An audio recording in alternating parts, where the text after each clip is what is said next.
Ulap ba ubajur ulak sam yaki benta ba syong senjar ke kendo hasilenter ke road surak lat lengkot syapen ursla bat penlong yaki tegi sharing ban sentuj bat hap hapadeng surak kabalawan rapat ke jingthot yaka lait kawan kumju ru haka step lai potri ujemang arajar arpusan uwei maulong ubahe ulat telun haki benta jong ke surak tengar marialat ke jingking yo naga jaka kabadang od kendo ban shna surong kini ka benta jong ko surok kadai ka bala punya sok sesora pada dok benta ka jing deng kali ka bajur kala don haga te ka benta kini ki artli ki benta ki dai ki badang yadru ka jing ot lom jing ot khndo ban shna ye ka surok shlong satamabil da ke NHIDCL ki company ki badai pentre ye kini ka lenter jong ko surok ki dang yele ban pen khoj ye ka jing twa khndo bat pen kre ban le blasting ban pen pra yo utei maulong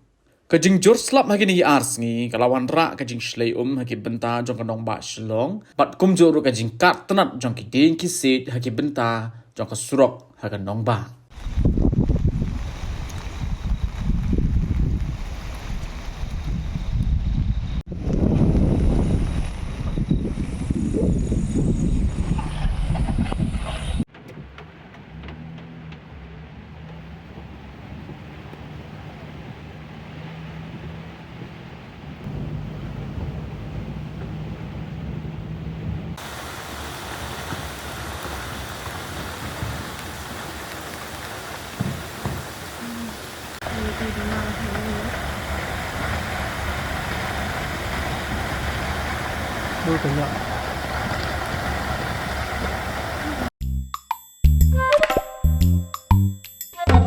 Habatin, pej bahagi kashab plus F. Ka plus F? Hakabam bangibam dunaki eki batay kamet. Namar kata habathiru atau kau kamlu ka umpnyang kadut pej ya kashab plus F hakajing som. Yaki nutrient kumki vitamin bat ka ayan la icon diat bat akabatau bha kam kta ikadur jengki marbam kajing mat lani ka rukom shed yaki. Balehi banai kita. Kadon ka we kajing mentoy bakongsan. Kakot kakia.